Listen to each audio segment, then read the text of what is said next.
vanoggend hier te kan staan en te weet, Jesus lewe. Hy's 'n werklikheid. Hy het 'n werklikheid geword. Die oomblik toe die graf oopgaan, toe was hy 'n werklikheid vir jou en vir my. Ek wil vanoggend net vinnig vertel wat God vir my gedoen het. Net so terloops, ek het al 3 beroerte aanvalle gehad, soos wat ek hier staan vanmôre. En ek wil vir jou sê, dis net God wat my daardeur getrek het. Dis net God wat my gehelp het. Donderdag aand, toe sit ek en my ouma in die sitkamer. Maar dis 4 weke al wat ek sit met 'n hoofpyn. Eintlik nie 'n hoofpyn nie. Dis net 'n skietende pyn in my kop. Maar dit registreer nie by my nie. Dit gaan verby. Donderdag aand sit ons in die sitkamer. En ek voel, ek begin snaaks voel. En die volgende oomblik begin my oë soos golwe van water voor my verbygaan. En ek spring op die bank en ek sê vir my man, dit is nie reg nie. Dit is nie reg nie. En ek hardloop deur kamer toe. En hy al agter my aan. En terwyl ek daar staan, sê hy praat met my. Hy sê vir my, glo net God sal jou aanraak. Maar terwyl hy met my praat, hy sê vir my, ek sien jou nie. Ek kan jou nie sien nie. Ek is soos 'n blinde, ek kan jou nie sien nie. Maar weet jy, ek roep God se naam aan. En die volgende oomblik voel ek net die krag van God op my neerkom. Daardie oomblik wat die Here my aanraak, wat hy my genees. En ek wil die Here vra, al die lof, al die eer en al die aanbidding van my hart. En ek wil vanoggend sê, hy gee my 'n belofte uit die woord. Want hy vir Jesaja sê, gaan soos die skiel, hy genees. My naam is Janet. Hy sê my naam daar. Hy sê, gaan sê van Janet, ek vir 15 jaar oor jou lewe, wat ek nog dank gehad te doen vir my. My tyd op aarde is nog nie verby nie. En ek gee God al die eer en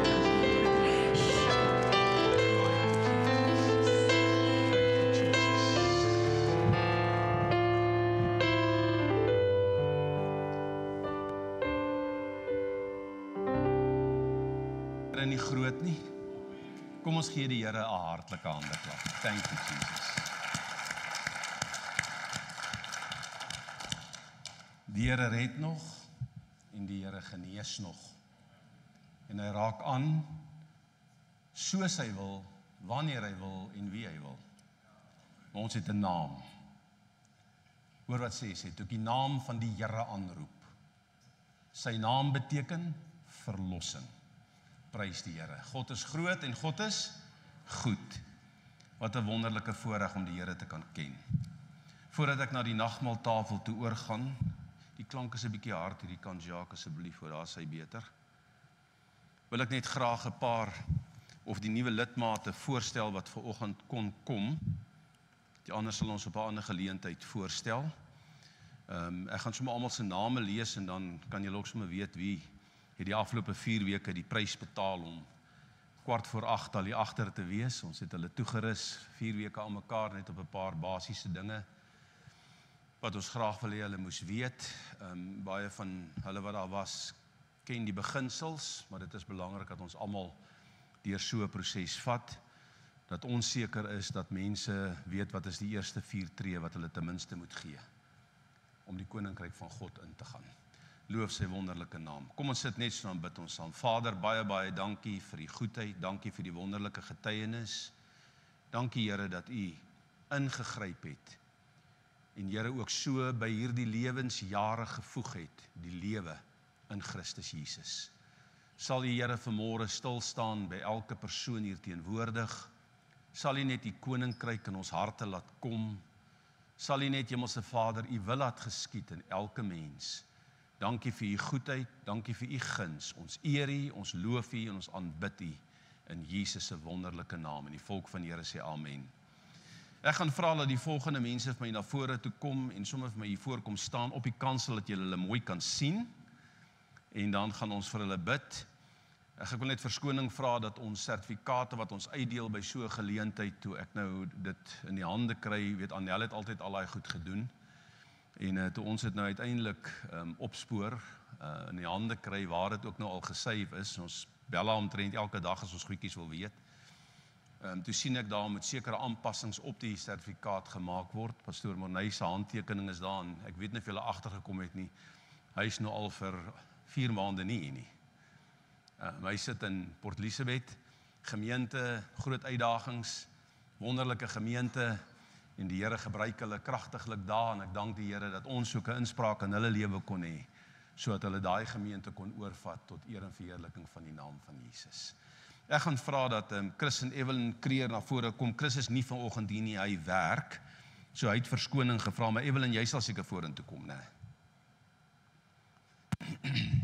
Nou, hulle noem maar eintlik Eve, so julle kan maar besluit wat julle haar wil noem. Kom staan vir my hier voor asseblief, en dan Ivan van Sail, dis die ouetjie hier agter die klavier, en ek weet nie, Maryke, is sy vanoggend hier so, Ivan? Waar is Ivan? Is Maryke nog hier so? Is Ivan nog gery? Hulle het gesê vanoggend hulle het 'n ander verpligting, soos hulle nie is nie, maak dit nie saak nie. Ons gaan hulle by 'n volgende geleentheid voorstel, en dan Magda, ek het jou vanoggend gesien, is jy hier so? Nou is my so lekker as ek so kyk en al hierdie jong mense, hulle ken vir Magda so goed, dan hoor ek hulle sê vir haar juffrou.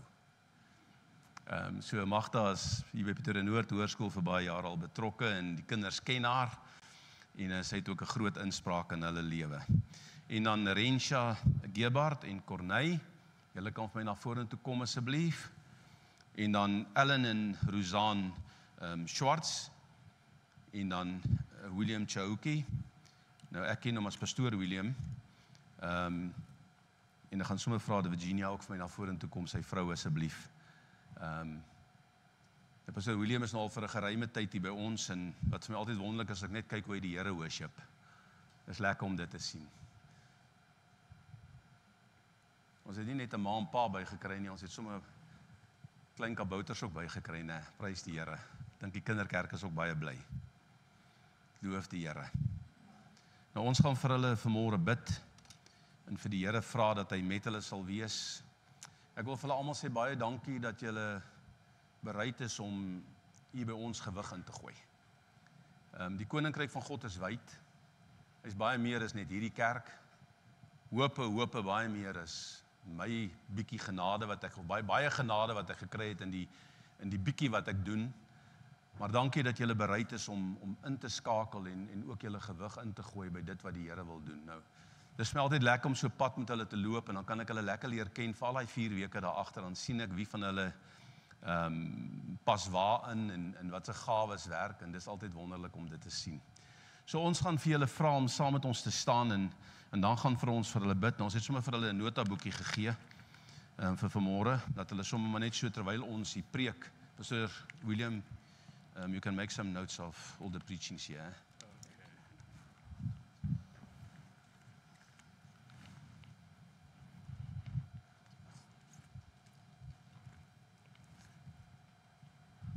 Ons gaan nou vir hulle bid. Julle kan so lank op julle voete staan, julle hande uitsteek, en dan gaan ons hulle seën.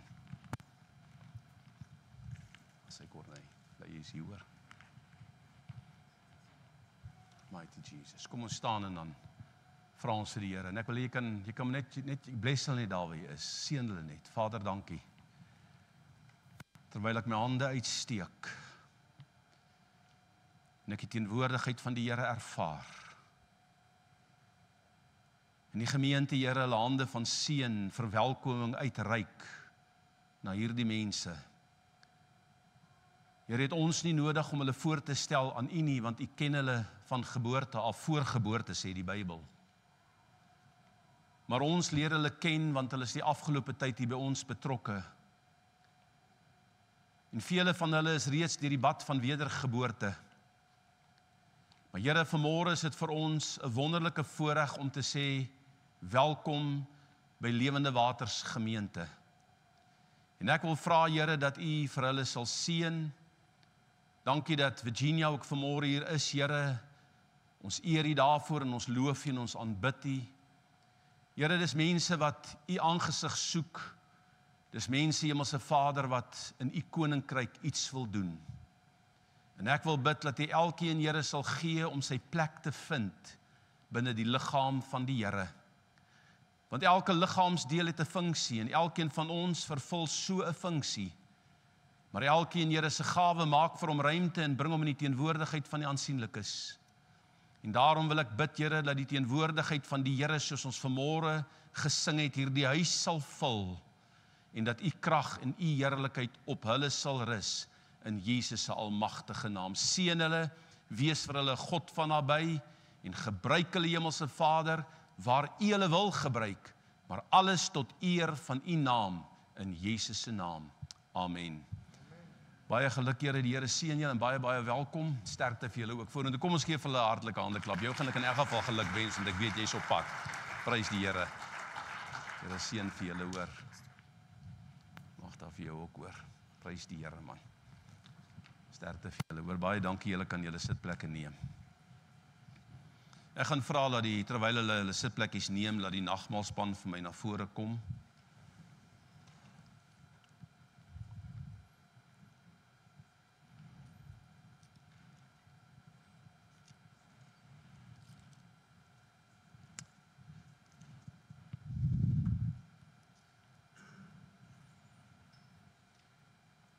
Ons kry net alles hier in voorbereiding.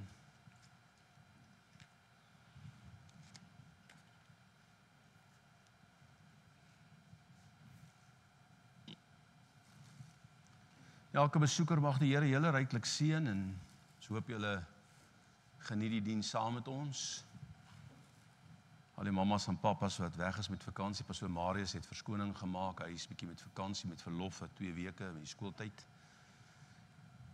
Ja, die skool begin weer volgende week, so dan is ons weer terug in volle stoom, né? Prys die Here. Ek gaan vir julle 'n skrifgedeelte lees in die boek van Johannes.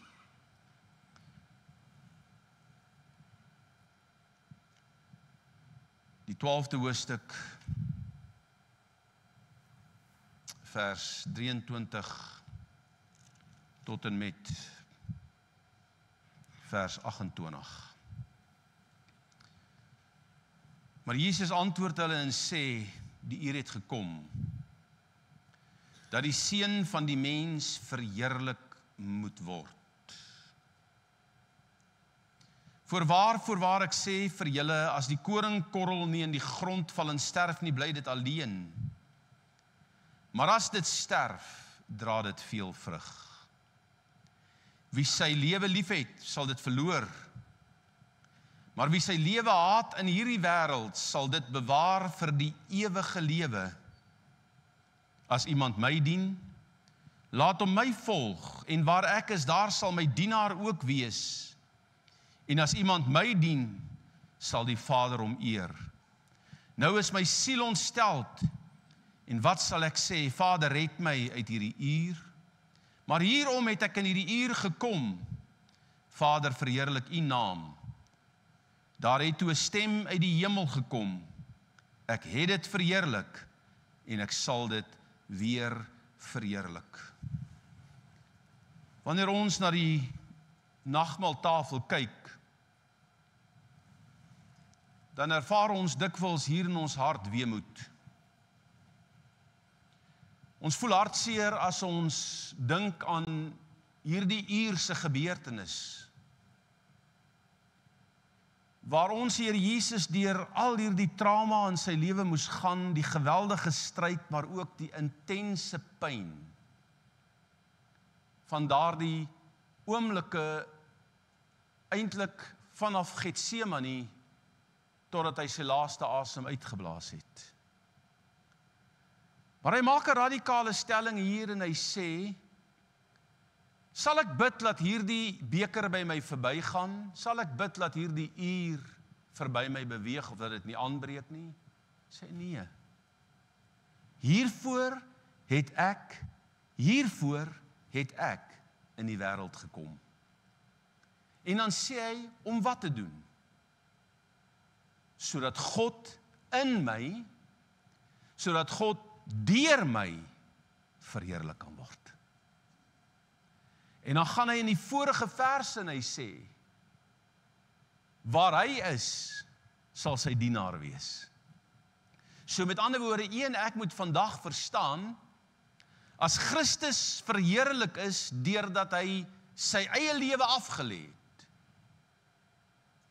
As hy God in hom verheerlik het, deur die hele gebeurtenis van die kruisiging.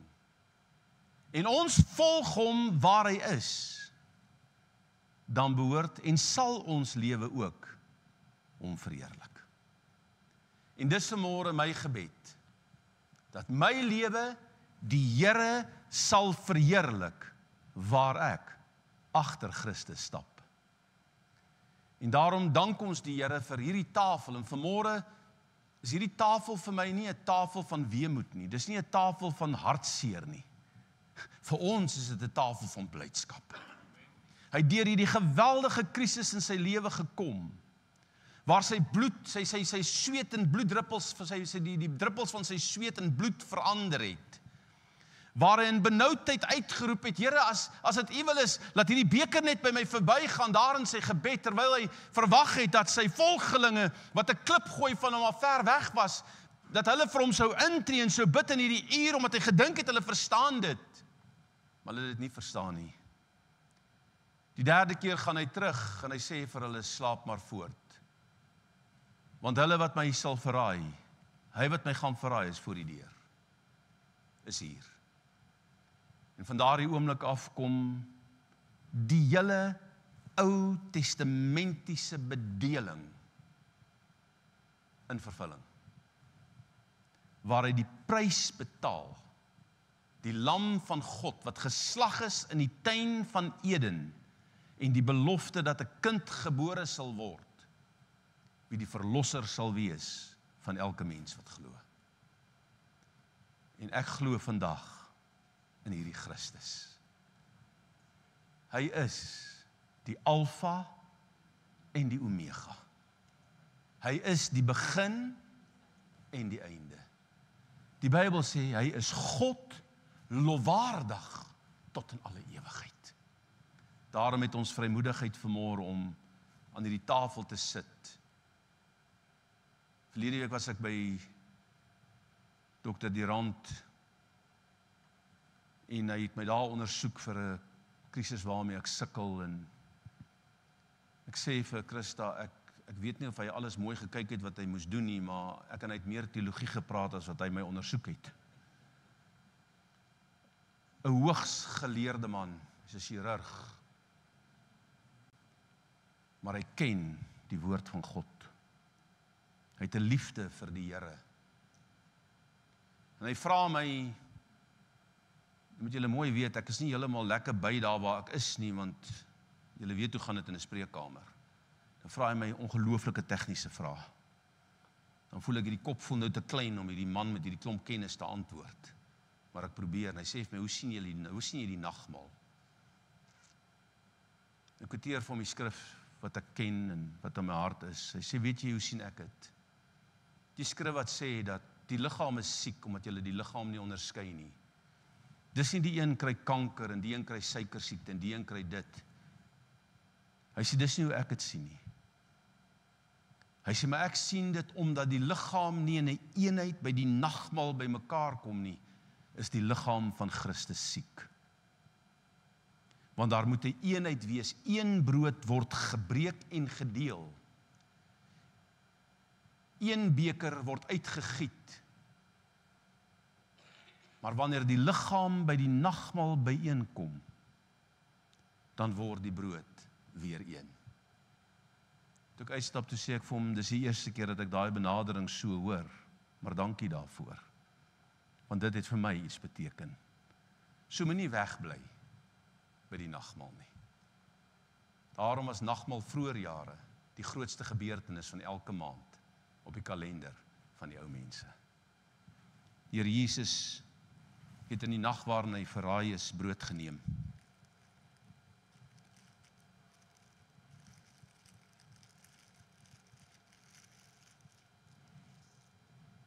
Die woord verklaar dat hy dit gebreek en gesê,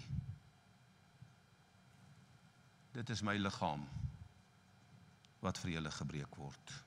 En hy breek die brood na die ete van die Pasga.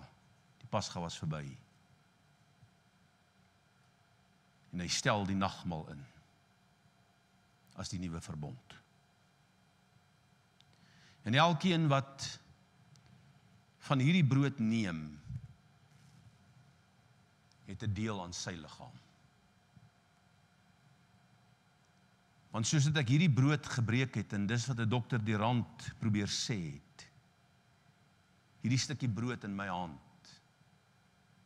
verteenwoordig my binne die groter liggaam. Christus in my. So ek is 'n deel van hierdie brood wat gebreek is. En vandag is u 'n deel van dit. So die Here Jesus ook, nadat hy die brood gebreek het, die beker geneem en gesê, wag vir mekaar. Dis die bloed van die Nuwe Testament. So dikwels as julle hieruit drink, doen julle dit tot my gedagtenis. In die gedeelte in Lukas, wat gaan oor die nagmaal, sê hy, en hy die beker geneem, en gesê, deel dit onder julle. En elkeen het van dieselfde beker gevat, en uitgegiet, en saam met sy brood, het hulle dit geëet, tot verheerliking van God. Miskien is daar iemand wat vanmôre die beker per se verkies. Hou net jou hand op, ons gaan jou bedien met dit. Sal jy nie te nakom rondom dit nie. Maar ek bid vanmôre dat hierdie bloed, die dag toe ek het ontdek, toe vat hy my verlede weg. En hy gee my hoop vir elke dag. Daarom kan ek vashou oor al die jare deur sy genade aan Christus. Dis die beste ding wat ooit met my kon gebeur het, die dag toe ek hom ontmoet het. Kom ons eet en kom ons drink met harte van dankbaarheid. Ek gaan bid, dan gaan ek vra dat hulle die sap en die broodjies gelyk uitdeel. Wil nie op jou voete staan, terwyl ons aan die Here al die eer gee vir dit wat hy vir ons gedoen het nie. Here, ek kom in aanbidding voor die troon van God. Voor die diepte van die rykdom en die wysheid en die kennis van God. Hoe ondeurgrondelik is sy oordeele en hoe onnaspeurlik is sy weë. Wie het die gedagte van die Here geken, of wie het eers iets aan hom gegee dat hom vergelde moet word? Maar syne is die eer en die heerlikheid tot in alle ewigheid. Ons dankie dat ons U kan eer vanmôre vir die kruishout van Golgotha. Dankie dat ons U kan eer vanmôre vir U begrafnis, maar ook vir die opstanding uit die dode. Want Here, dit is die ultimate van alles. Dit was die einddoel wat moes gebeur. Dood, waar is jou angel? Doodryk, waar is jou pestilensie? Jy het die dood kom oorwin en dan elkeen van ons kom gee wat in U glo. Seën ons terwyl ons hierdie tafel vanmôre gebruik, en ons weet, Here, hierdie tafel is nie die tafel van 'n gemeente nie, maar dit is die tafel van die Here Jesus wat hy self kom dek het. So vra ek, Here, dat U elke persoon wat nou 'n deel van hierdie brood neem, 'n deel, Here, van hierdie vrug van die wynstok, waar ons almal een deel in Christus is, U liggaam, wil ek vra, Here, dat U ons een sal maak, soos U een is, in Jesus se naam. Amen. Baie dankie, kan sit en gaan vra dat my broers asseblief vir my uitdeel. Baie dankie.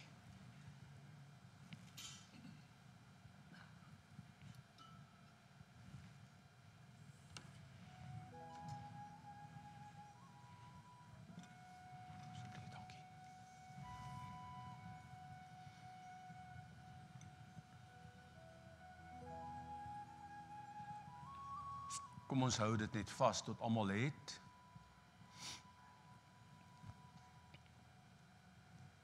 Kan julle net julle hande opsteek as daar iemand is wat van die beker wil gebruik asseblief?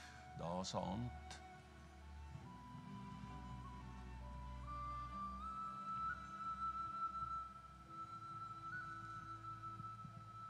Sy goedheid en sy guns. Kom ons kom in aanbidding. Vader, dankie.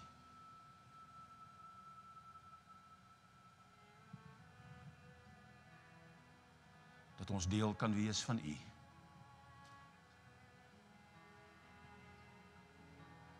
Here, maar 'n groter dankie omdat U gekies het om 'n deel te wees van ons. Ons kan dit nie verdien deur ons werke nie. Ons kan nie vanmôre, Hemelse Vader, hierdie genade wat hier vir ons uitgebeeld is, hoegenaamd verdien nie. Maar U het dit kom doen, omdat U lief het. Dankie, Here. Thank you, Jesus. Kom ons wag net tot almal gekry het en dan gaan ons saam eet en drink.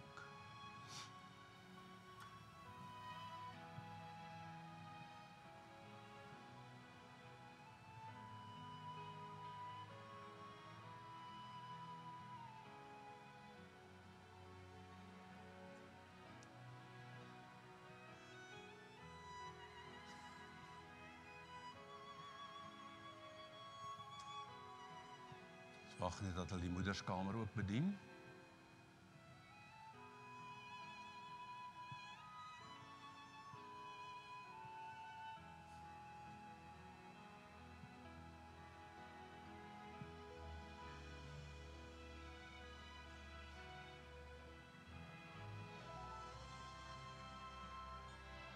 Ek dink almal het nou gekry. Het ons dalk iemand oorgeslaan per ongeluk?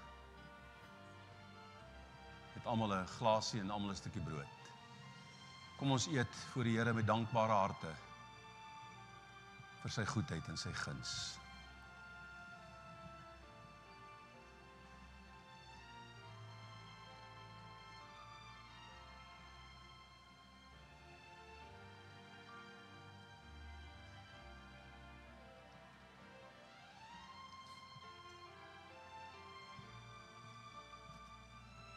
Dankie, Here.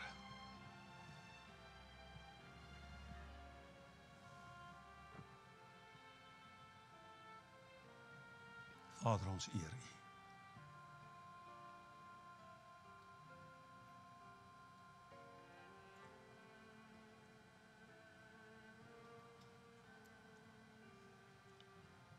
Ons loof U, Here.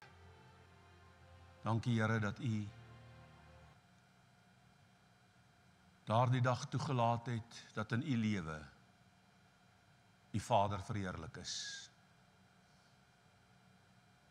Help ons dat ons U ook verheerlik deur U te volg waar U gaan in ons lewe.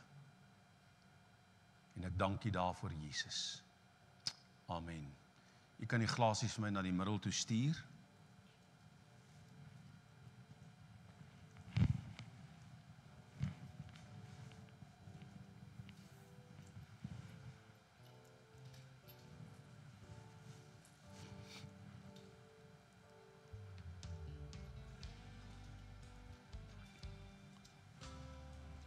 Mighty Jesus.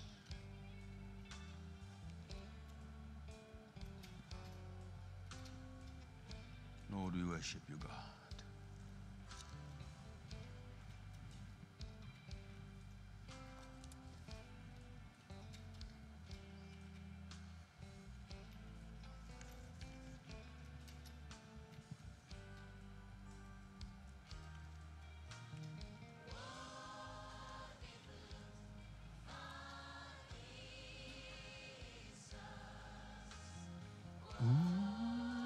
jy dit sing? Van Jesus,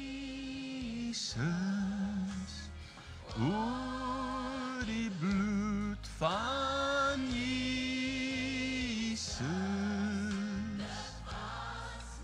Dankie Jesus dat U ons was.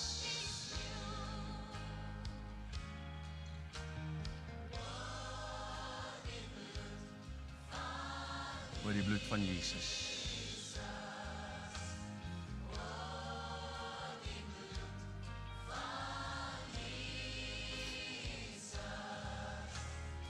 Oor die bloed van Jesus was ons witter dan die sneeu. Baie dankie, kom ons neem ons sitplekke, broers.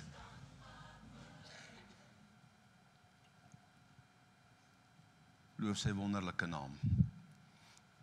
Kom ons blaai na die Bybel toe in 1 Korintiërs die 6de hoofstuk.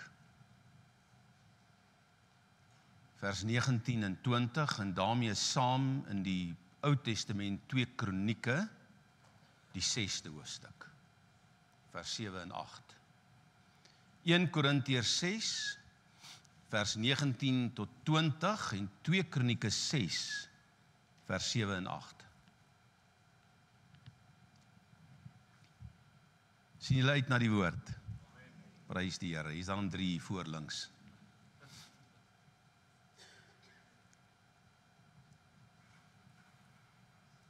Het julle die woord, die skrif?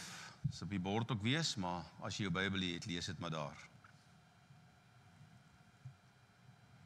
Of weet julle nie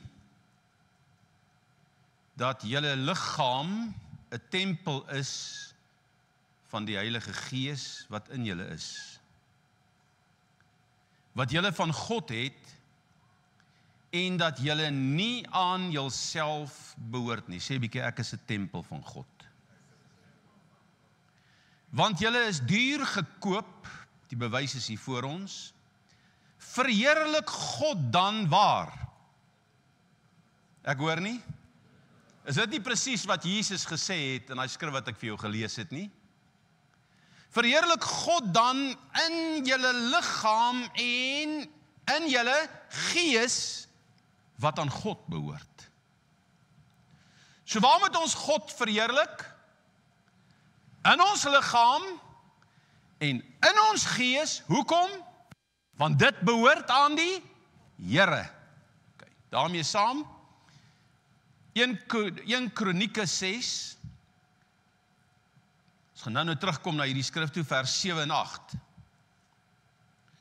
Toe dit dan in die hart van my vader Dawid was om 'n huis te bou vir die naam van die Here, die God van Israel, sê vir die naam van die Here, het die Here aan my vader Dawid gesê, dat dit in jou hart was om vir my naam 'n huis te bou, daarin het jy goed gehandel, dat dit in jou hart was.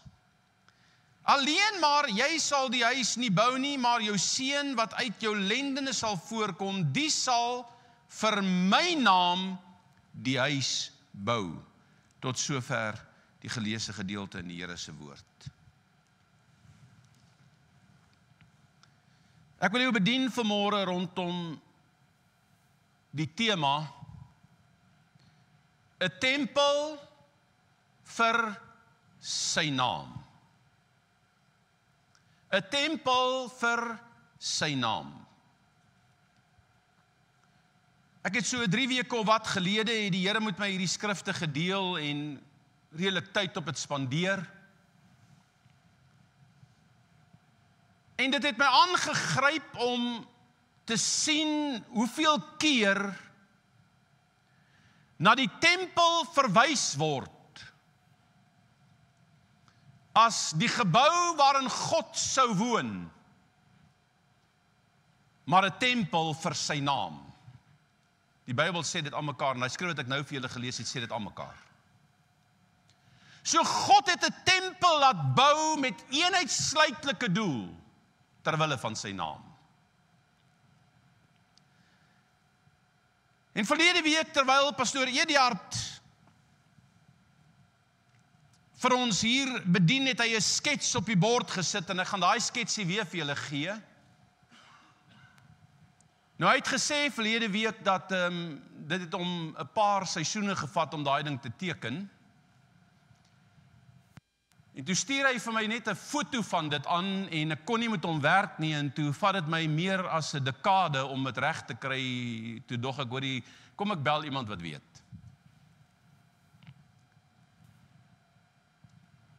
Toe bel ek vir Morney Short, hy's 'n argitek, en hy sê vir my, ag nee, wat hierdie is 'n piece of kyk, en binne 'n paar minute toe het hy die ding, hy sê, wat wil jy met hom doen, ek kan hom manipuleer net soos jy wil.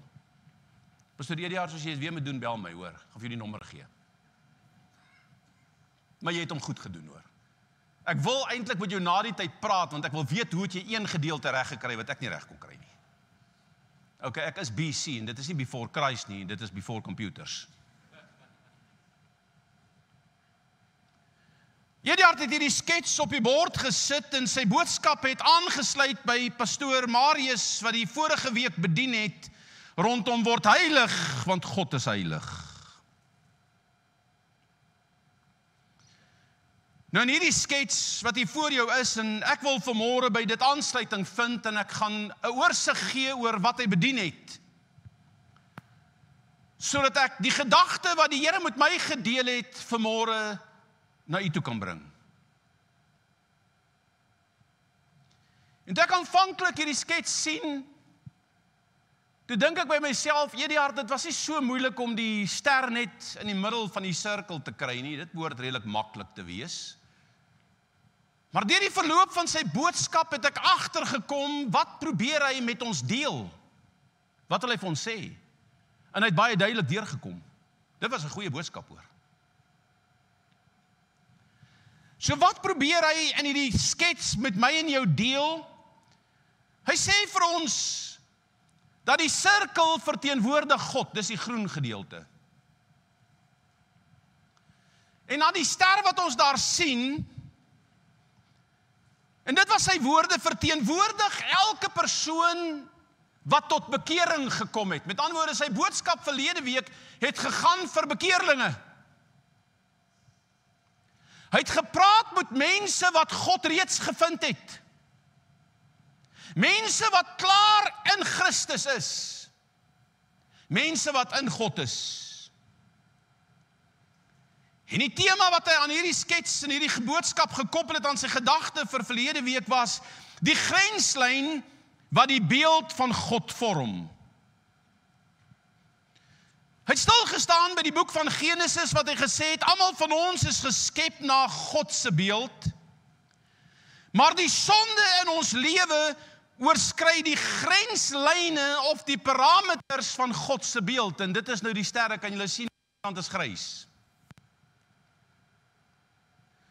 Daar's gedeeltes in ons lewe, daar's areas in ons lewens, waar hierdie ster wat in Christus gesetel is,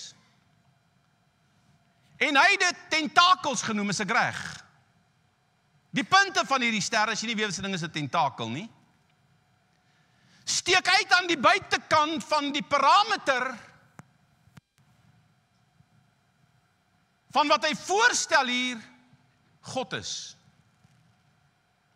Met ander woorde, daar's areas in ons lewens wat buite God is, wat God nog nie verheerlik nie. En hy het 'n klomp dinge genoem rondom die vrug van die Gees en al hierdie dinge wat julle was, maar nou nie meer is nie. En hy het daarop gefokus en vir ons gesê dat dit is belangrik dat elkeen van ons sal fokus om hierdie punte wat buite die parameters, die grenslyn van God se beeld val, om dit in ons lewens af te sny. Want as ek daarin kan slaag om jaloesie en afguns en twis en haat en neidigheid en al daardie verkeerde dinge wat ons elke dag in ons lewens ervaar, as ek daarin kan slaag om daardie grys gedeeltes van daai ster af te sny, dan begin my lewe die parameter, die buitelyn, die grenslyn van God se heerlikheid, van God se beeld komplementeer. Is julle met my?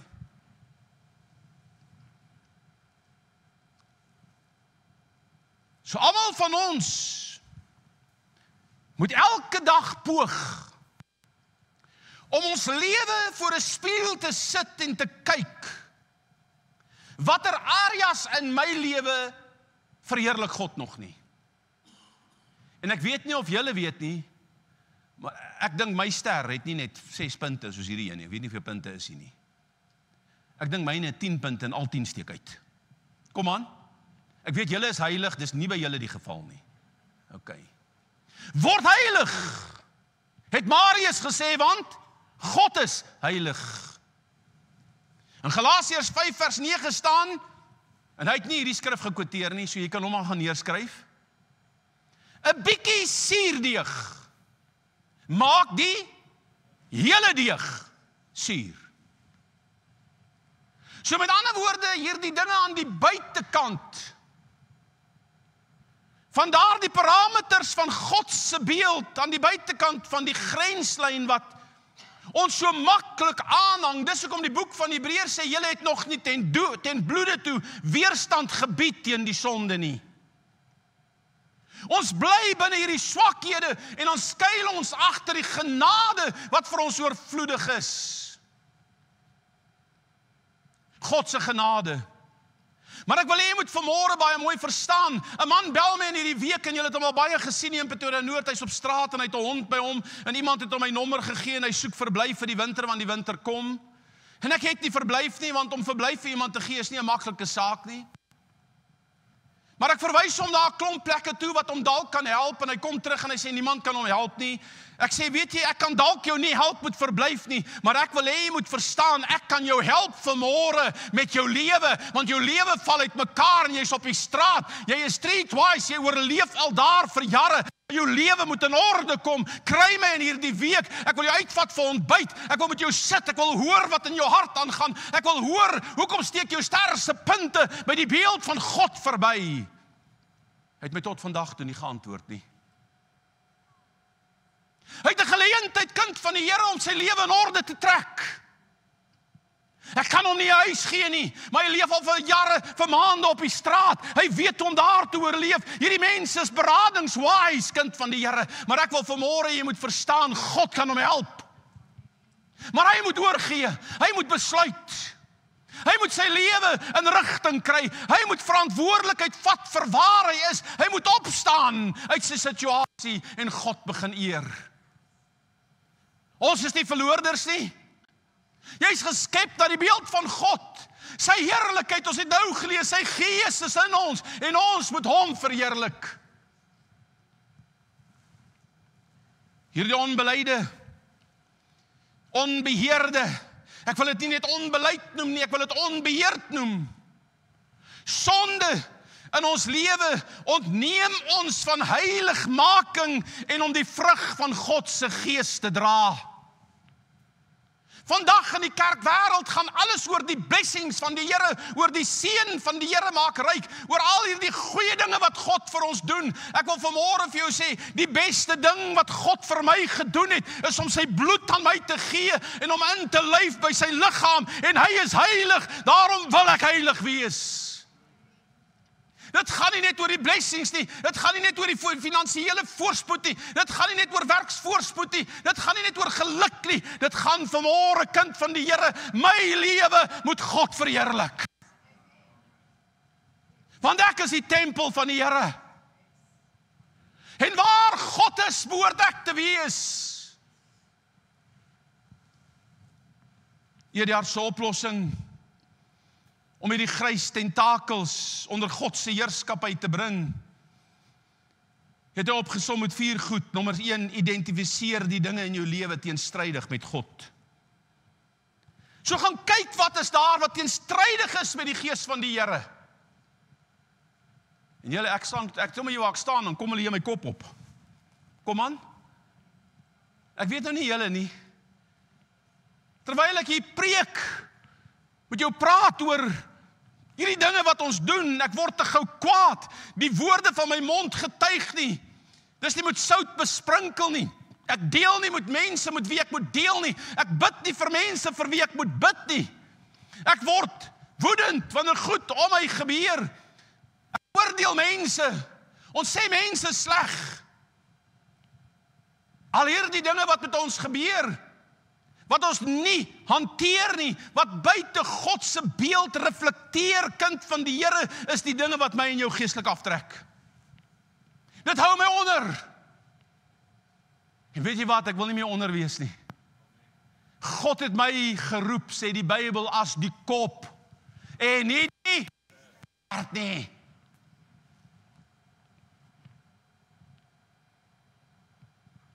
In Christus is jy meer.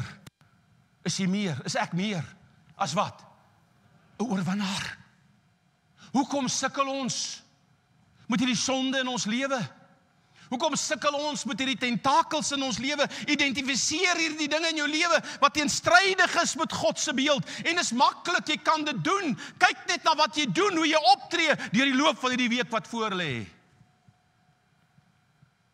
Kyk terwyl jy daar by die bank in die tou staan. Kyk terwyl jy stadsraad toe gaan en jy kom by die hek en dan staan die sekuriteitsman op en hy sê vir jou, sorry, closed for now, offline. Ek ry nou die dag bank toe om Sionay se ID te gaan haal. Ons het dit deur 'n bank gedoen en dit het wonderlik pragtig gegaan. Binnelandse sake was pragtig. Hulle was wonderlik, hulle het ons briljante diens gegee en ek is so opgewonde daaroor. Ek vertel almal, gaan net so intoe want dit is briljant. 4,5 weke daarna kry ek 'n SMS wat sê hierdie ID is nou reg, jy kan hom kom haal en ek en Sionay kyk na haar skedules en al haar goed wat sy het, want jy weet die kinders is ons besig met baie goed. En ek sien ook in die hier se oop tyd en sy sê nee pa, kom ons gaan direk na skool daai tyd en ek en sy klim in die kar en ons ry en dit is hektiek, die verkeer is hektiek en die taxi stop die hele wêreld vol en ek is omgekrap toe ek daar ry want jy kry nie 'n parkering nie en almal ry soos varke. In die middestad. Had ek nou klaar gesê 'n vark, ek mag nie. Tentakels sny jou af.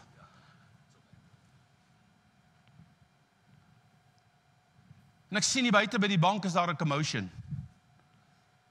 En daar's 'n kort antiekie, sy so 'n bietjie oorgewig. Met 'n bril, met 'n lys. En hier staan 'n hengse ry mense wat gekom het om paspoorte en ID's te hernie. En nuwe kinders wat nuwe ID's moet kry. En toe ek so oploop by die ramp, toe weet ek hier's fout.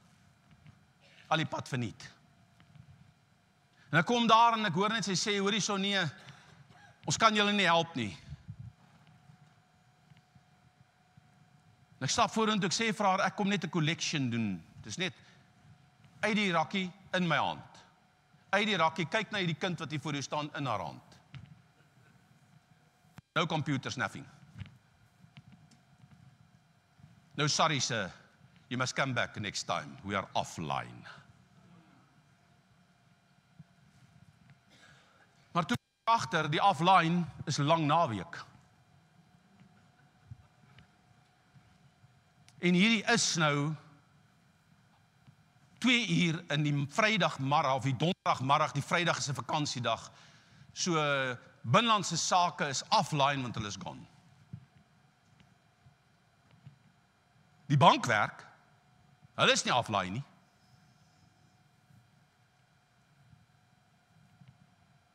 En ek staan daar en ek besef net, as ons nie die vrug van die Gees gaan openbaar nie, hoe gaan ons goed in hierdie land verander?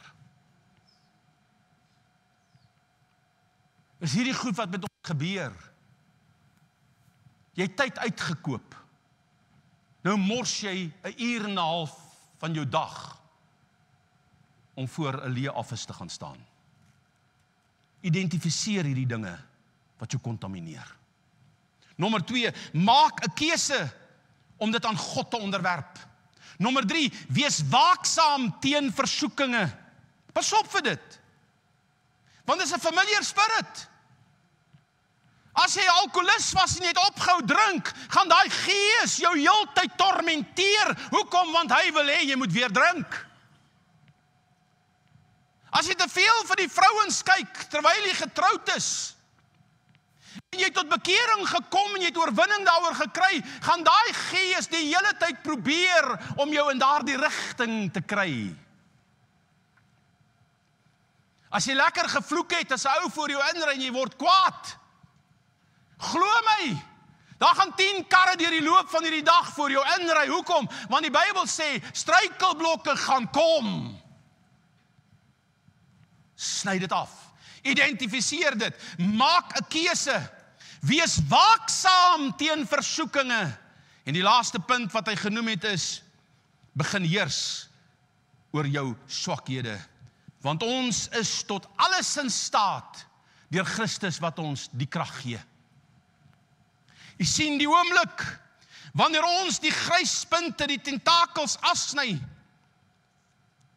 sal dit die vorm van die sirkel begin aanneem en God se heiligheid sal aan ons begin kleef. Pastoor Ediard, is dit min of meer wat jy vir die ouens probeer sê het? Maar ek het besluit, jy preek volgende week en jy gaan volgende week die eerste 20 minute 'n opsomming van my preek gee. Nie jou vrou se opsomming, is nie joune. Jy het geluister.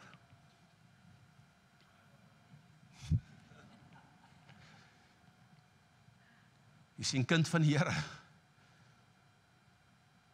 Ek het hier uitgestap en gesê, Here, wat 'n woord wat die Here met sy kinders deel. Daai ster sal nooit senter wees nie. Maar daai tentakels, daai uitsteekpunte, daai donker dinge in ons lewens moet oordek word. Jy moet vanmôre mooi verstaan, kind van die Here. Hoe meer ons ontslae sal raak van die swakhede van ons vlees, hoe meer sal ons lewe God se heerskappy begin weerspieël.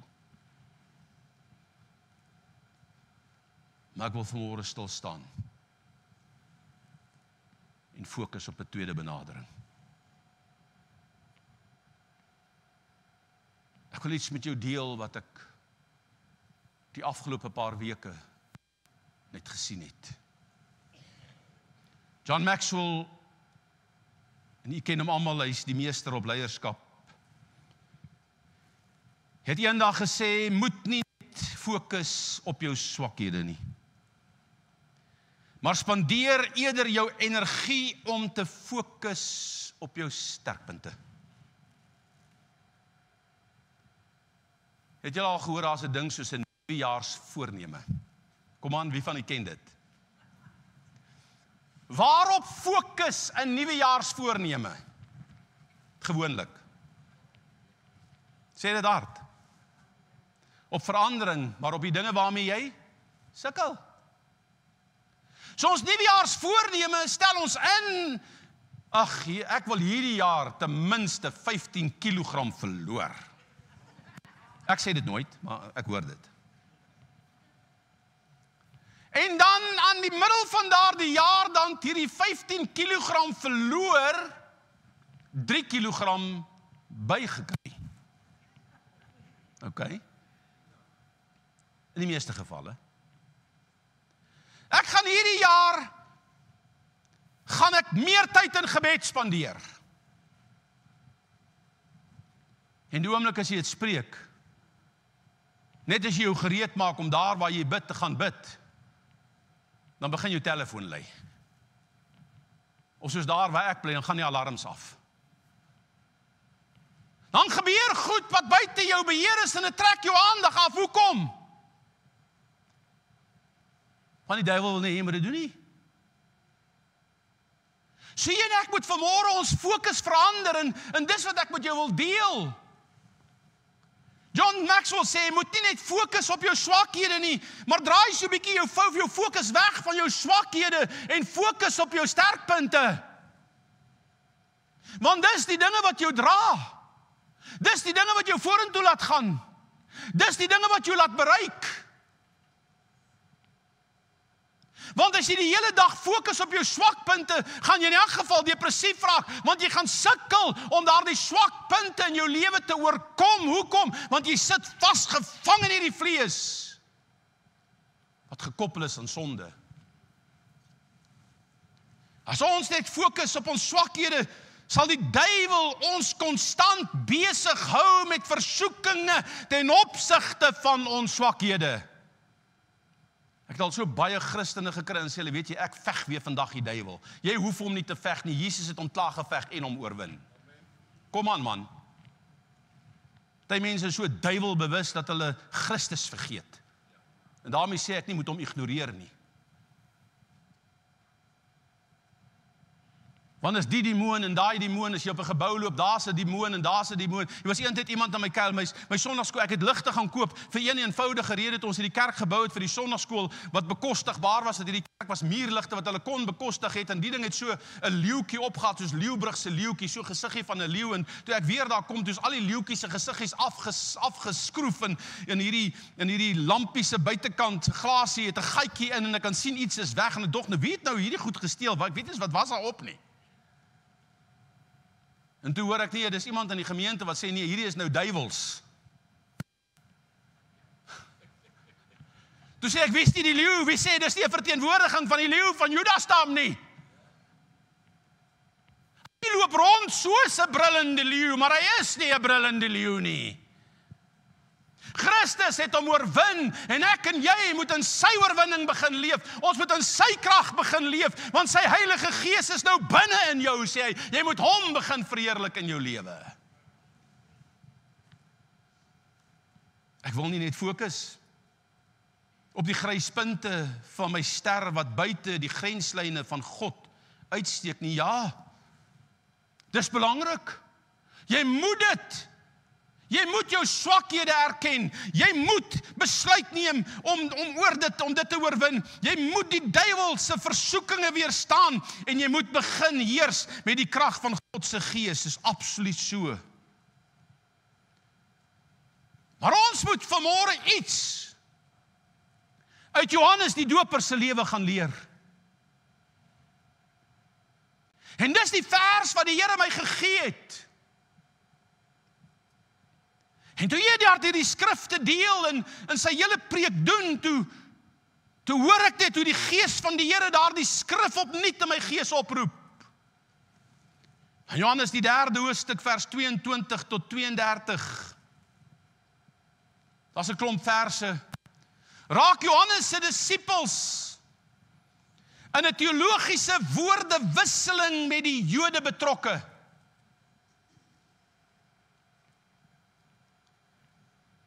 Daar's 'n woordestryd tussen Johannes se disippels en of dit Fariseërs uit die Jode was of wie dit ook al was, weet ons nie, die Bybel sê net met die Jode. 'n Dispuut ontstaan tussen hulle. En hierdie dispuut wat ontstaan het iets te doen met die reiniging van die Jode. Want dis wat die skrif sê. Kom ek lees dit vir jou. Hierna het Jesus en sy disippels na die land Judea gegaan, Johannes 3 vers 22, en hy het daar met hulle vertoef en, wat het hy gedoen? Gedoop. So Jesus gaan na die land van Judea, hy bly daar en hy doop mense. Vers 2, vers 23, die tweede vers. En Johannes was ook besig om wat te doen? So wat doen Jesus daar in Judea waar hy was? Hy doop. Wat doen Johannes die Doper daar waar hy was? Hy doop. En Johannes was ook besig om te doop in Enon, naby Salem, omdat daar baie water was. Nie 'n koppie vol nie. Baie water. En die mense het daar gekom en is gedoop. Want Johannes was nog nie in die gevangenis gewerp nie. Vers 25. Daartoe van die kant van die disippels van Johannes 'n redenasie met die Jode ontstaan oor die reiniging. So kan jy sien dat hierdie woordewisseling tussen Johannes se disippels en die Jode wat hulle konfronteer het, iets te doen gehad met die reiniging van die Jode. En ek het sommer gaan kyk wat sê die verwysingsbybel, en u wat 'n Bybel het, wat sulke klein aakies en beekies en seekies het langs 'n vers, julle weet mos hoe werk dit. Jy gaan kry 'n parallelle vers met betrekking tot dit. Hy vat jou na 'n volgende plek toe wat hy hierdie skrif vir jou verduidelik of 'n parallelle gedeelte gee rondom dit. En ek het na daai verwysing toe gegaan. En die meeste van die verwysings verwys na Johannes 2 vers 6. En in Johannes 2 vers 6 praat hulle van die klipkanne by die bruilof te Kana, wat by die bruilofgaste, waarin die bruilofsgaste hulle gewas het, of hulle hande gewas het, voor hierdie bruilofsmaal wat sou plaasvind. Want hy praat van die reinigingskanne van die Jode. In Markus die 7de hoofstuk vers 2 staan, en toe hulle sommige van sy disippels met onrein, dit is met ongewaste hande sien brood eet, het hulle dit afgekeer.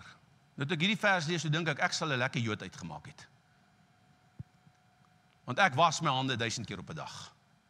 Kom aan, ek hoop julle ook. My ouma, ons het op die plaas groot geword, daar was nie toilette binne nie, hy sê die toilet was buite.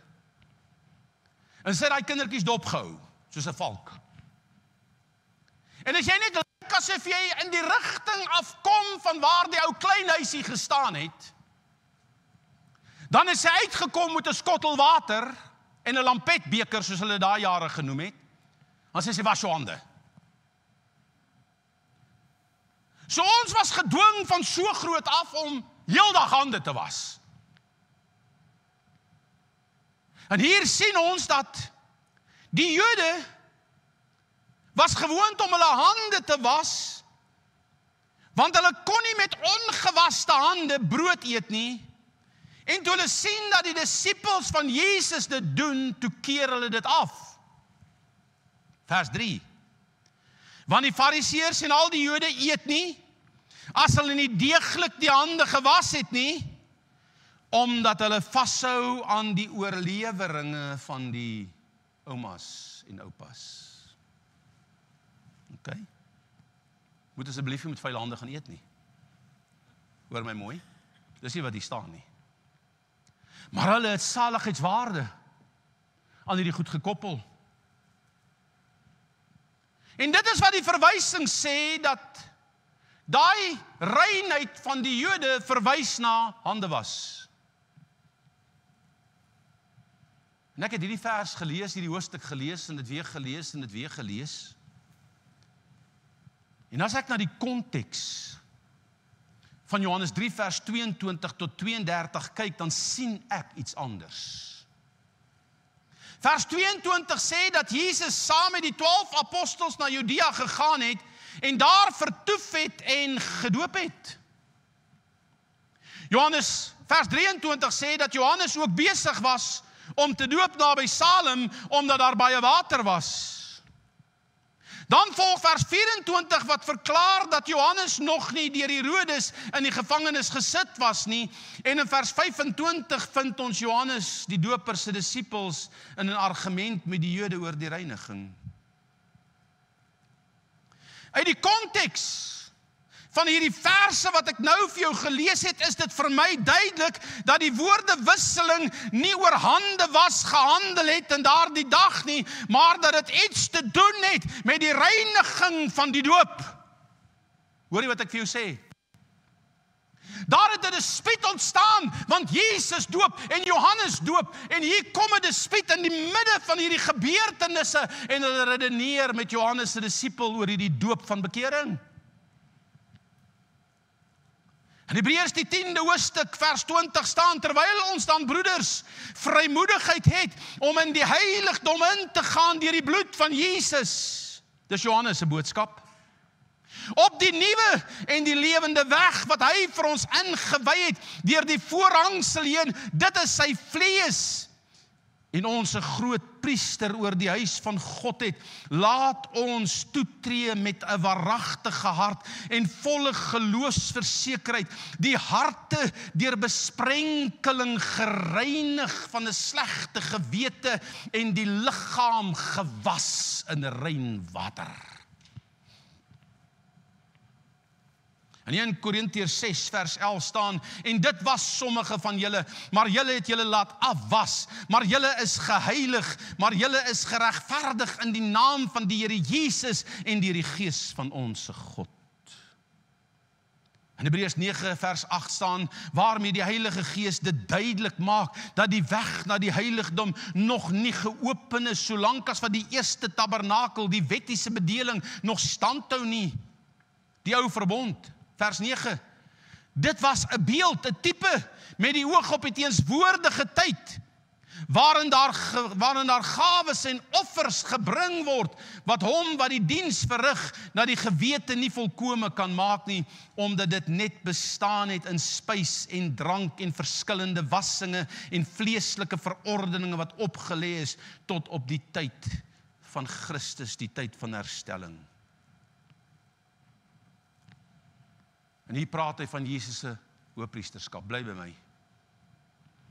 In Levitikus 16 vers 4 sê die Bybel dat die hoëpriester op die groot versoensdag, en dis op die Paasfees wat nou voorlê, 'n bloedoffer vir die volk eenmal in 'n jaar moes bring, nadat hy homself, sê die Bybel, sy liggaam gebad het in rein water en rein klere aangetrek het. 'n tipiese voorbeeld van die doop, want ek en jy is priesters en ons is konings.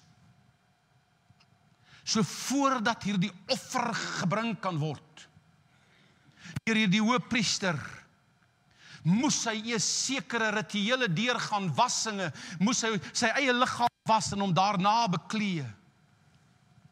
Ons weet nie presies waaroor die Jode tydens Johannes se doopsgeleentheid in Enon en Jesus se doopsgeleentheid in die land van Judea gehandel het nie, maar ek dink dat dit iets te doen gehad met Jesus en die lewende weg wat hy kom inwy het as hoëpriester vir ons lewe. Dit is hoekom ek sê kind van die Here. Daar's 'n wassing, daar's 'n reiniging wat moet plaasvind. Hoekom? Want God soek 'n heilige liggaam. God soek mense wat 'n besluit neem om heilig vir hom te lewe. En die priester kon nie hierdie diens vir God verrig alvorens sy lewe nie heilig voor God was, volgens die voorskrifte van die Here nie. En die dag by wedergeboorte het die Here my in jou liggaam kom heilig. Hy het sy gees aan ons kom gee. En nou roep hy uit dat Christus in ons lewens verheerlik moet word. Hoekom? Almal wat in hom gebore is, almal wat in die middel van daai sirkel is, almal wat 'n ster in daai sirkel is, se lewe moet God verheerlik. Ja, daar is tentakels wat uitsteek. In Johannes 3 vers 26 kom Johannes se disippels.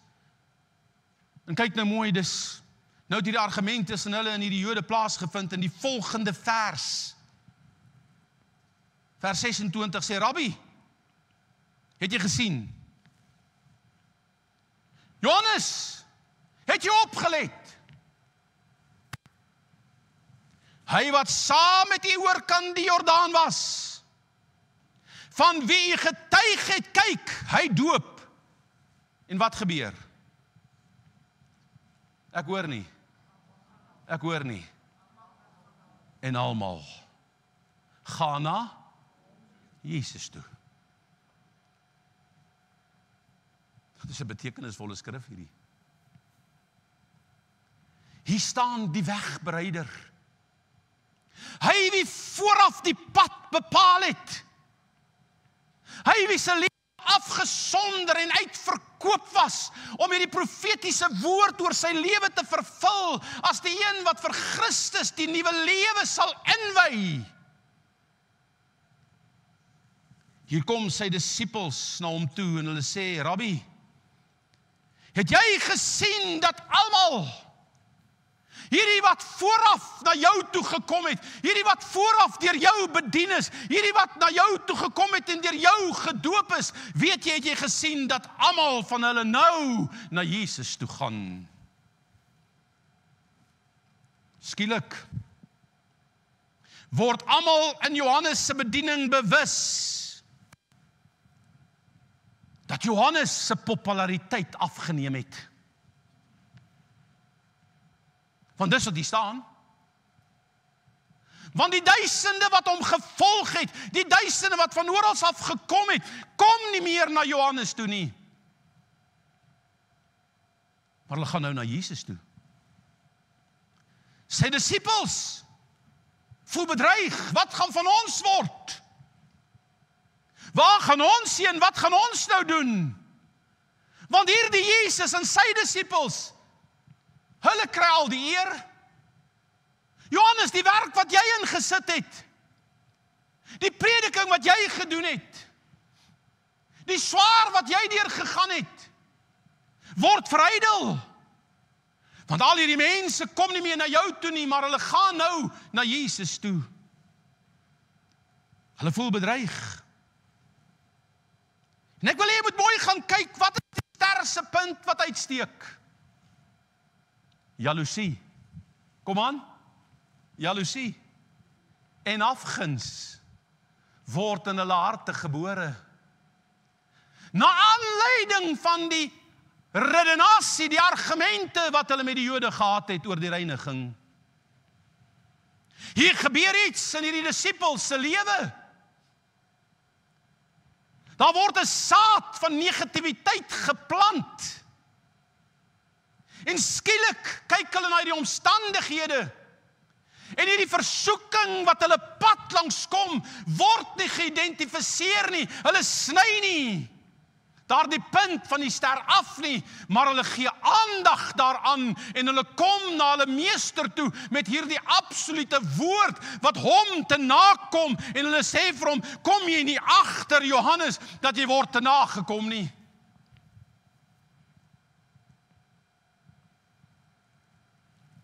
Jaloesie gryp hulle gedagtes vas. Naaiwer probeer hulle toefou. En vir Johannes is hier skielik 'n struikelblok voor sy voete. 'n Versoeking wat na sy pad toe kom. En hy het een van twee dinge. Of ek gaan saam met hierdie disippels praat, of ek gaan saam met hierdie disippels voel, of ek gaan nie toelaat dat my sterse punt by die grenslyn van God se genade verbysteek nie. Kan jy sien wanneer hierdie versoekinge kom, want die Bybel sê, geen versoeking wat julle te beurt geval het, is 'n versoeking buiten 'n vleeslike versoeking nie. Ons bedink dit eers. En die oomblik as jy aandag daaraan gee, sê die Bybel, dan groei dit en dit baar sonde. So wanneer jy iemand kry wat jou te nakom, wat jaloers is op jou, daar by jou werk wat naaiwer het, wat jou niks gun nie, moenie toelaat dat hierdie saad in jou kop 'n weg kry nie, want die geveg is tussen die ore. Johannes word gekonfronteer met hierdie kwessie, wat eintlik uit 'n menslike perspektief ontstellend kan wees. Ek weet nie of u weet nie. Miskien het u dit al deurgegaan by die werk. Toe ek nog jare gewerk het by landbou. Nou werk ons werk net 4 ure in 'n week en dis Sondagoggende.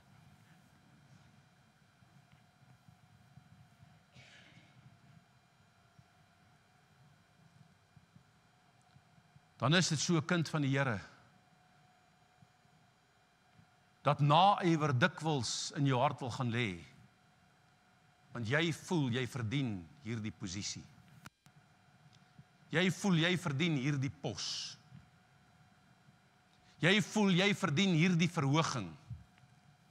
Jy voel jy verdien hierdie geleentheid. En dan kom die baase. En hulle vat 'n junior in jare en ondervinding.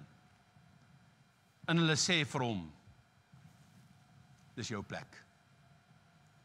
Ek het al hoeveel mense voor my lesenaar in 'n stoel gehad, wat se lewe in een oomblik platgeslaan is, as gevolg van dit. Want hulle voel naaiwer. Hulle verstaan nie, wat gebeur nie. Hulle voel te nagekom.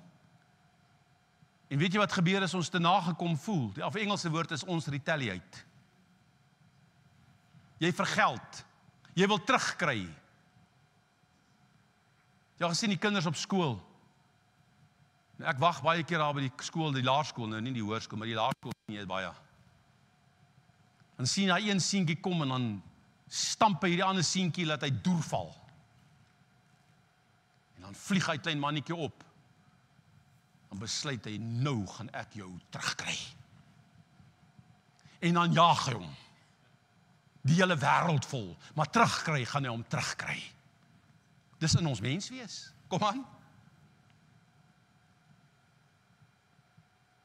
Ons wil vergeld. En hier sit Johannes die doper. En hy word gekonfronteer deur sy eie mense wat hierdie goed nie verstaan nie. En 'n struikelblok kom lê voor hom. Hulle hoor die gerug van Jesus. Hulle sien hoe hulle volgelinge wegdraai en eerder na Jesus gaan. En dit stem hierdie disippels van Johannes tot onrus. Skielik is hierdie sterpunte, hierdie tabernakel, hierdie tentakels van hierdie getroue volgelinge van Johannes buite die parameters van God se beeld. En die slegte vrugte van die vlees begin sy kop in hulle lewe uitsteek nadat hulle die boodskap van bekering deurgegaan het. Afguns kom klop aan hulle harte se deure. Here, ons het saam met Johannes die weg van Jesus gebaan. En nou dat Johannes Jesus aan die wêreld bekend gestel het, nou is ons niks nie, maar Jesus word alles.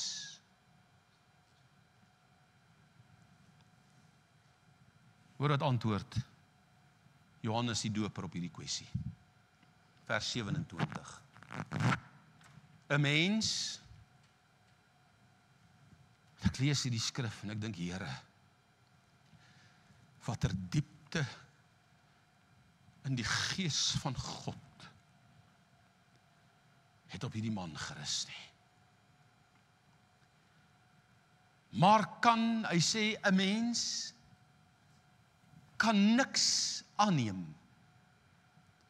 as dit hom nie uit die hemel gegee is nie. Toe Desmond net die gemeente begin het, in Randfontein, in 'n klein gebouetjie, en het ook maar broekskeer gegaan het, net uit die Bybelskool en ook nie veel geweet het nie, het ek hom eendag gebel en gesê, Desmond, kom jy en jou vrou, kom sit saam met my vir een hele dag. Ek gaan vir julle pizzas koop. En hy en sy vrou het saam met my gaan sit. En feitelik daar die hele dag het ek vir Desmond bedien. Met dit wat ek geweet het, geleer het oor al die jare van my ondervinding binne die gemeente konteks. En hy het daaruit gestap en daarna met my gekommunikeer en gesê, dankie vir dit, want dit het my gehelp, dit gee my rigting. Vandag het Desmond 55.000 volgelinge op Facebook. Reg oor die land, ontvang mense in sy WhatsApp bediening. sy boodskappe daagliks. En oral waar ek gaan, wat jy hoor jy net van hierdie goeie dinge wat hulle oor hierdie jongman sê. En dan kom hierdie gedagtes in ou se kop op, Here. Maar ek het hom gehelp in die begin. Dan besef ek, jy kan niks aanneem as God dit nie vir jou gegee het nie. Dit is God se plan vir sy lewe. Dit wat jy doen is God se plan vir jou lewe. Moenie jou vergelyk met iemand anders nie. Moenie iets wees wat jy nie is nie. Weet julle, ek is Henry, net dit. Ek worry nie oor titels nie. Om die waarheid te sê, ek voel eintlik vir Here daarvoor. So jy moet vanmôre verstaan, kind van die Here, wees wie God jou gemaak het. En doen wat God wil hê jy moet doen. En wanneer ek en jy doen wat God wil hê ons moet doen, dan gaan God my oplig. Dan gaan hy my verhoog. Die dag toe ek die visiemoderator van hierdie kerk word, het die hele kerk gegons. Hulle die hele beroepsvergadering of die hele verkiesing wat daar was, het hulle tot 'n halt geroep tussen my en Callie en gesê, hoor hierso, hierdie twee mense kan nie hierdie kerk lei nie, as nie 'n manier nie, hierdie ou was die 3 jaar op die uitvoerende raad nie, so wat vir die 3 jaar? Ek het juist daar klaar gemaak, want dat niks gebeur nie.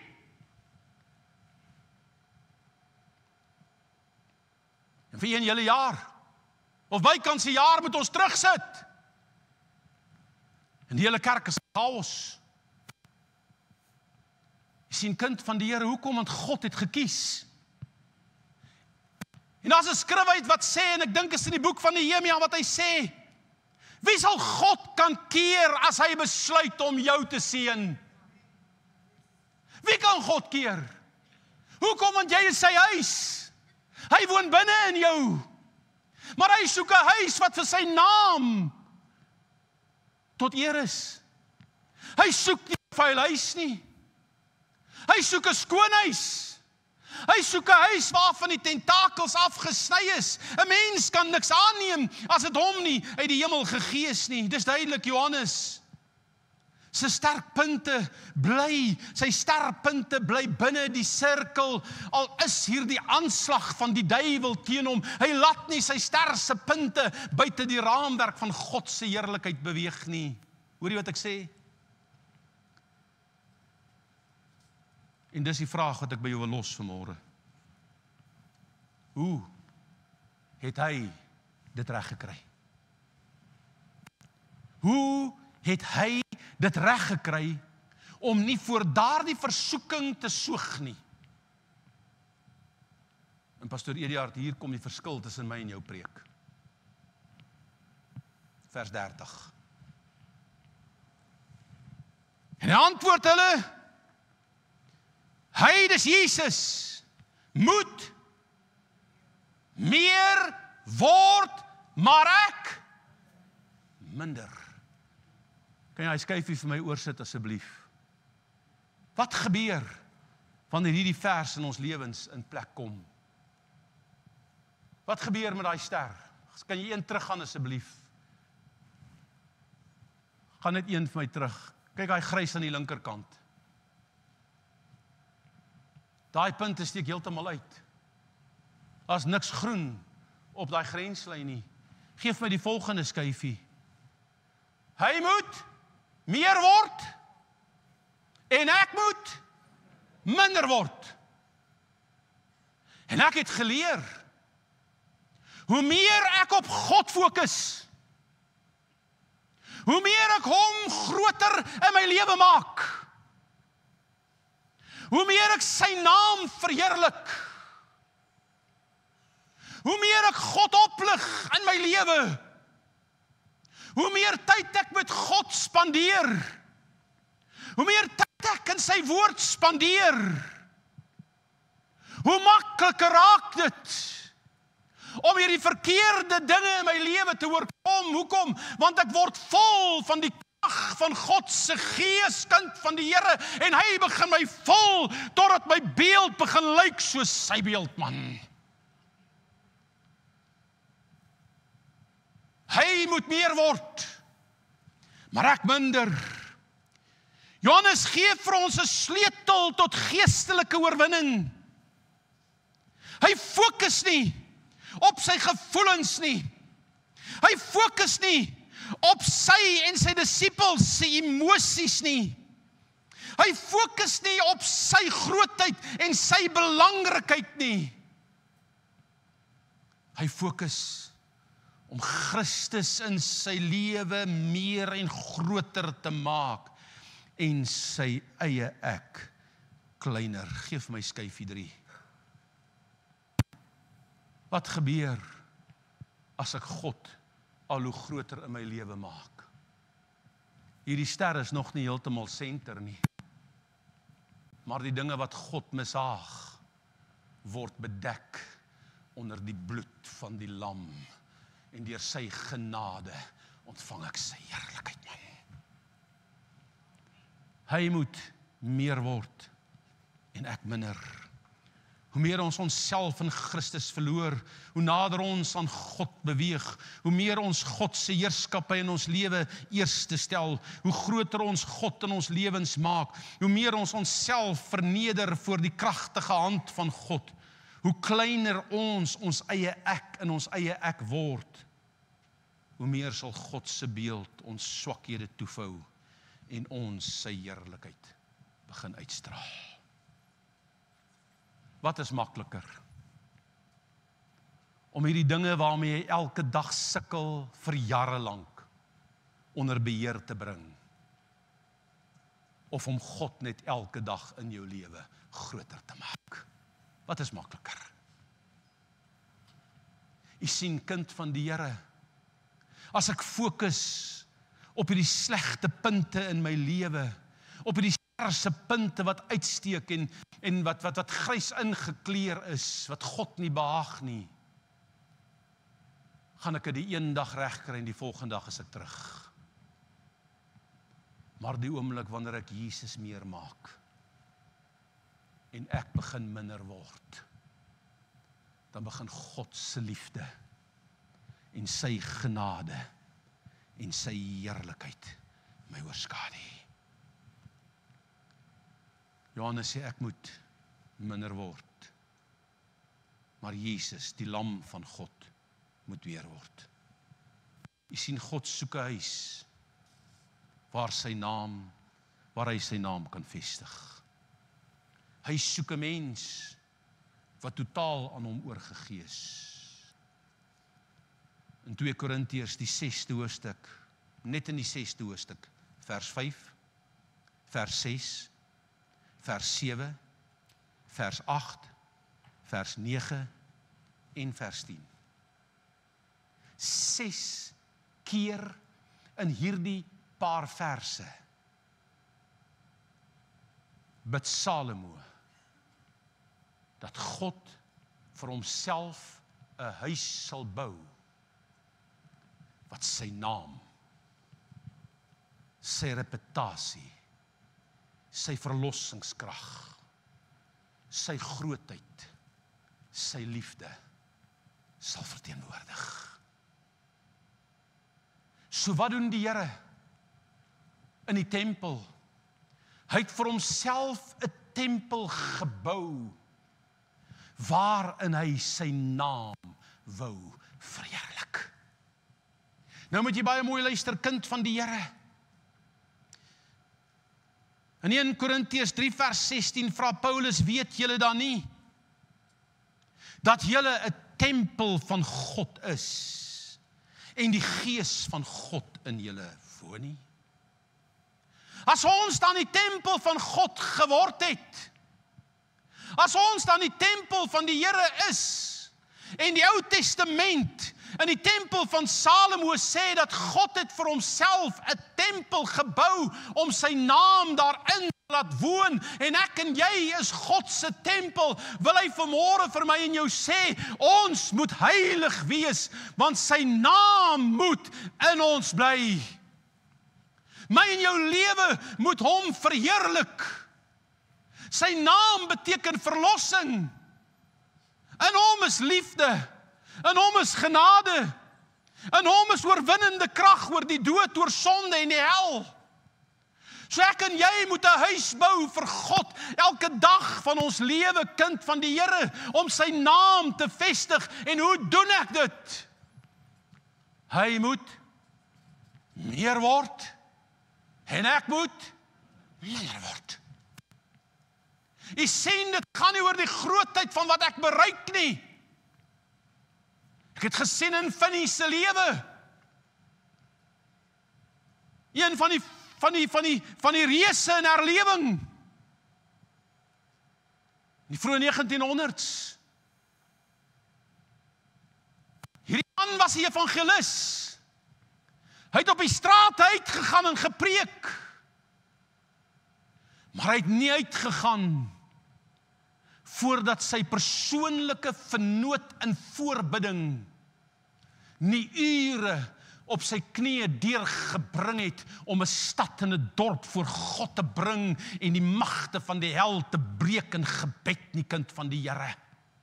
Ons kan nie Suid-Afrika verander met politiek nie.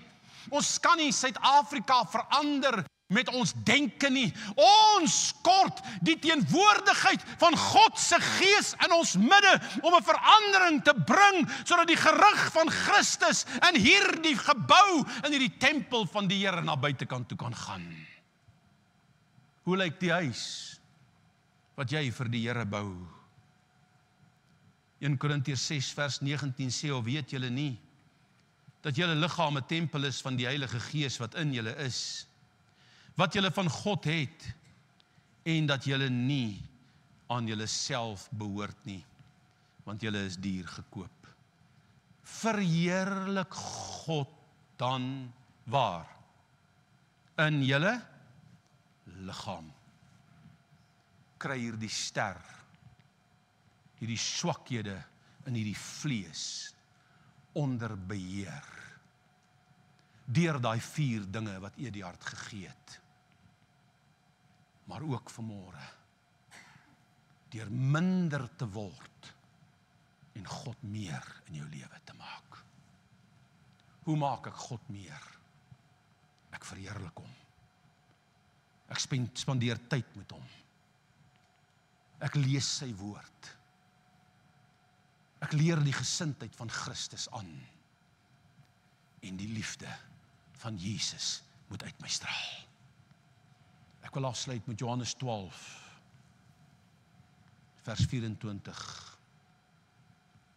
Johannes 12, vers 24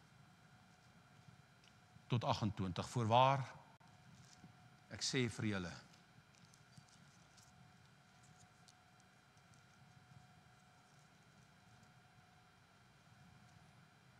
voorwaar, vers 23 begin deur te sê, maar Jesus antwoord hulle en sê, die uur het gekom dat die seun van die mens verheerlik moet word. Voorwaar, ek sweer, ek sê vir julle, as die koringkorrel nie in die grond val en sterf nie, bly dit alleen. Maar as dit sterwe, dra dit veel vrug. En hierdie verwysing is tweeledig. As Jesus nie gesterf het op die kruis nie, sou die nuwe verbond nie tot stand kon kom nie. Maar die opeenvolgende verse van hierdie gedeelte praat hy met sy disippels. Hy praat met my en jou. As die koringkorrel nie in die grond val en sterf nie, bly dit alleen, maar as dit sterwe, dra dit veel vrug. Wie sy lewe liefhet, sal dit verloor. Maar wie sy lewe haat in hierdie wêreld, sal dit bewaar vir die ewige lewe. As iemand my dien, laat hom my volg. En waar ek is, daar sal my dienaar ook wees. En as iemand my dien, sal die Vader hom eer. Nou is my siel ontsteld, maar hierom het ek in die uur gekom. Vader, verheerlik U naam in my, sê Jesus. Hy moet meer word, ek minder. Hoe? Geef ons hy skyfie, al 3 van hulle. Hy moet meer word, maar ek minder. Miskien lyk ons lewens vanmôre so, en ek glo dit doen. Myne lyk so. Maar Christus sê, maak my elke dag meer in jou lewe. Totdat hy die swakhede geberg word deur sy genade. My huis moet 'n huis van gebed wees. 'n Huis waarin my naam kan woon. En wat is sy naam? My lewe moet getuig. Sy bloed het my verlos van daai gryspunte.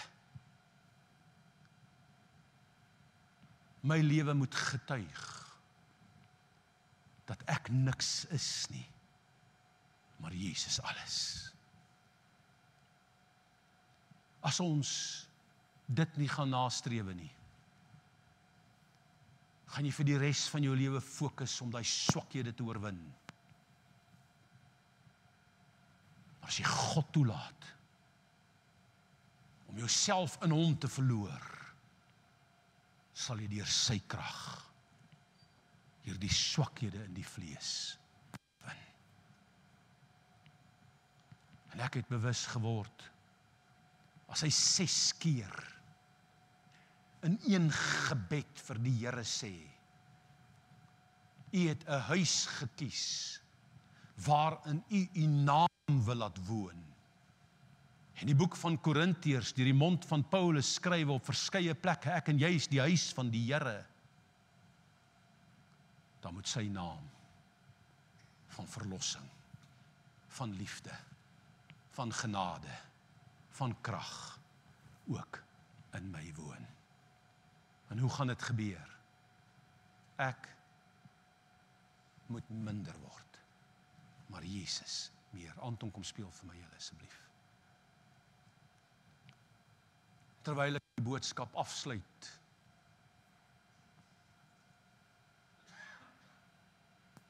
toe kom maar net 'n ou lied in my hart op.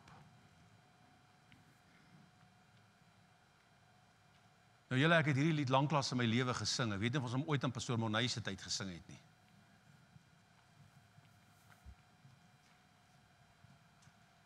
Maar terwyl ek die laaste paragraaf op hierdie boodskap skryf,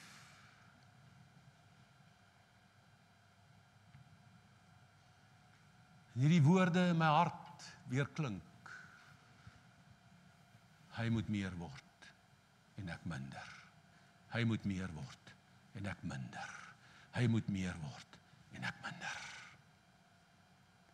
Want as Christus meer is, sal ek 2 keer dink voor ek die verkeerde doen. En jou liedjie kom in my hart op. Lift Jesus higher. Ken julle daai ou koortjie? En ek gaan vanmôre nie 'n uitnodiging maak nie. Wat ek dit eerder so sê. Die uitnodiging wat ek wil maak, wat ek voel die Here vanmôre vir my gegee het. Ek sê dankie vir die mense, en ek het hulle op die nippertjie in kennis gestel. Dat jy op jou voete sal staan en die woorde van hierdie lied uit jou hart uit sal sing. Lift Jesus higher. En hierdie Lift Jesus higher, terwyl hulle maar begin speel, getuig van sy verhoging op die kruishout. En dan sê hy, as ek verhoog word van die aarde af, sal ek mense na my toe trek. Soos ek en jy Jesus in vandag se tyd gaan groot maak, gaan hy ook mense om ons begin trek tot sy vrede. Kom ons sing dit uit ons harte uit. Kom ons sê dit. Lift Jesus higher, lift him up to the world to see. Ek hoor julle nie. Be lifted up from the earth, I will draw all men unto me. Kom ons sê dit vol. Jesus higher, lift Jesus higher, lift him up for the world to see. He said, if I be lifted up from the earth, I'll draw all men unto me. Mighty Jesus, kan jy hom oplig vanmôre? Kan jy die naam van die Here groot maak? Meer van hom en minder van my. Kom sê dit vir hom. Yes, Jesus. All men unto me. Kom ons sê dit vir hom. Lift Jesus higher, lift Jesus higher, lift him up for the world to see. He said, if I be lifted up from the earth, I will draw all men unto me. Kom met die hand op, kom sing het vir hom. Yes, kom, lift him up. Lig hom op.